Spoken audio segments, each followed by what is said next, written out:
Chega de poses sem graça. Chega de desenho duro e todo feião. Eu quero dinamismo nos meus personagens.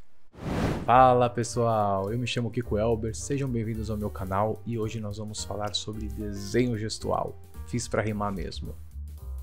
Você sabe o que é desenho gestual? Como fazer? Pra que serve? Então bora descobrir tudo isso hoje neste vídeo. Então já deixa seu like, se inscreve no canal se você ainda não é inscrito e bora pro conteúdo. O desenho gestual nada mais é do que o desenho do movimento da figura e não da sua forma. Ou seja, quando a gente desenha o gesto do personagem ou do objeto. Sim, do objeto. Gestual não serve para desenhar só a figura humana. E o que gestual traz de bom pra gente? Com o gestual você pode melhorar a qualidade da linha. O gestual ajuda a criar dinamismo na pose, mesmo em poses mais simples. Seu desenho já começa a deixar de ser aquele desenho todo duro, sem dinamismo, meio... E também serve como aquecimento antes de você começar a desenhar para valer. E como você usa o gestual? Para começar, a gente tem que entender que o desenho gestual é um método de desenhos rápidos. A gente não tem que se preocupar com detalhes. É meio que um esqueleto da figura ou do objeto, e não a massa dele. No gestual a gente pensa no movimento, na atuação da figura. No gestual a gente não precisa e nem deve pensar em anatomia. É só pensar na estrutura e no movimento daquela figura. Só. Resumidamente, o foco é você interpretar e desenhar a pose, para deixar ela mais clara para o espectador. É como se a gente estivesse atuando, e pensando em atuação, a gente pode pensar também em exagerar um pouco mais a pose que a gente está vendo ali. Uns dizem que você precisa seguir a referência à risca, outros dizem que não. Eu sou do time que acha que não precisa, porque foi assim que eu aprendi e isso sempre me deu muito mais liberdade para trabalhar. O gestual não precisa ser idêntico à referência, você não tem compromisso com ela, você tem compromisso com o resultado. A referência está ali para te auxiliar e não para te limitar. Por isso o importante é pegar a essência da pose. E para começar um desenho gestual você precisa justamente de referências. Eu costumo usar referências desse site aqui, lineofaction.com. Eu acho que é assim que se pronuncia. Nele não tem só figura humana, é bem completinho e acho que vai ajudar bastante. Tem outros sites sobre o assunto também, mas eu deixo esse como sugestão. Outra coisa que você precisa ter é um tempo determinado para executar cada pose. E nesse site mesmo tem um contador, é bem legal. Por que tempo? Porque assim você não vai ter a chance de se perder e sair detalhando o desenho gestual. Porque não é para detalhar. Não se esqueça que o desenho gestual não é para você se preocupar com detalhes. É para você interpretar poses. Então, foque só nas poses. E quanto tempo você pode usar para cada pose? Tem gente que faz estudo com 30 segundos para cada pose. Eu não consigo. Mas também acho 5 minutos coisa demais. Então se for para eu sugerir, eu diria que 2 minutos tá legal. E conforme você for pegando prática, baixa um pouco esse tempo, vai para 1 minuto. 1 minuto acho que é bacana também. Beleza? Enfim, nós temos referência, nós temos tempo estipulado. Agora é começar a fazer o gestual. E o começo parte da observação. Você primeiro observa a figura antes de sair rabiscando tudo. Encontra a linha de ação, que ao contrário do que muita gente pensa, ela não tem a ver com a coluna vertebral. Ela tem a ver com o fluxo de movimento. Tanto é que ela pode ou não iniciar na cabeça da figura.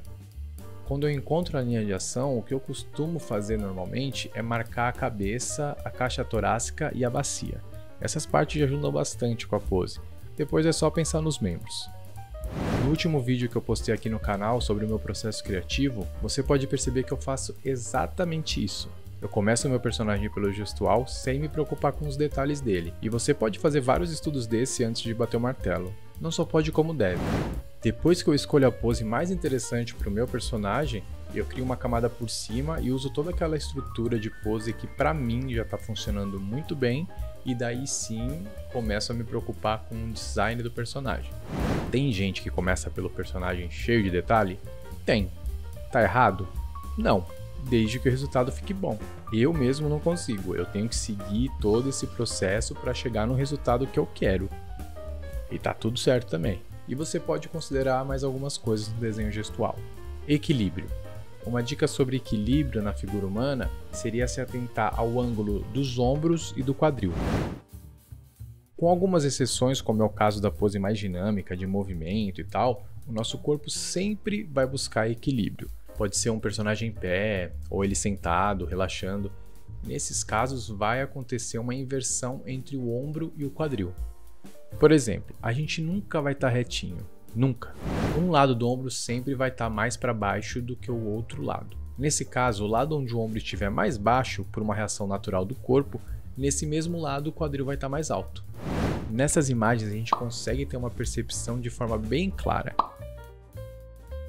Em alguns casos a inversão é mais sutil, mas ela sempre vai existir. Pensando numa figura em pé, quando acontece essa inversão do ombro e quadril, é importante também se ligar que uma perna vai estar sustentando o peso da figura, enquanto a outra vai estar mais relaxada, com menos ou nenhum peso. E essa perna vai ser a perna onde o ombro está mais para baixo, saca? Então do mesmo lado a gente vai ter ombro mais baixo, quadril mais alto, perna sustentando o peso. Fechou? Contrapeso. Quando a gente fala de contrapeso, a gente pode pensar em poses em desequilíbrio. Para tentar equilibrar um personagem, a gente usa o contrapeso do lado oposto. Tipo aquela galera que anda na corda bamba, segurando uma vara ou abrindo os braços, eles estão buscando equilíbrio. Então, no caso, a vara ou os braços fazem o papel do contrapeso, para dar o equilíbrio para o corpo. Outro exemplo que também é uma reação natural do corpo é quando a gente se inclina para frente. O quadril automaticamente vai para trás, criando esse contrapeso. Na real, quando a gente fala de corpo em movimento, sempre vai existir um contrapeso. Os braços que balançam quando a gente está andando, as pernas que abrem buscando um ponto de equilíbrio maior dependendo da posição do torso. É só a gente se perceber e perceber as pessoas ao redor. O tempo todo a gente vai buscar esse contrapeso de forma instintiva, para não cair, né? Uma passada rápida no que eu julgo importante no desenho gestual. Referências são ferramentas, não limitadores. Observe bem antes de desenhar. Use linha de ação. Dê uma exageradinha na pose. Foque na ação e não nos detalhes. Limite o seu tempo. Beba água. Claro que dá para falar muitas outras coisas sobre gestual, mas eu espero que esse vídeo já tenha ajudado você a tirar suas dúvidas e ter dado um ânimo aí para você começar a embarcar nesse método, nessa técnica de desenho gestual. Muito obrigado por assistir até aqui, deixa seu like, se inscreve no canal se você ainda não for inscrito e ativa o sininho também porque toda semana tem vídeo novo e assim você não perde nenhum, beleza? Valeu, até a próxima, tchau!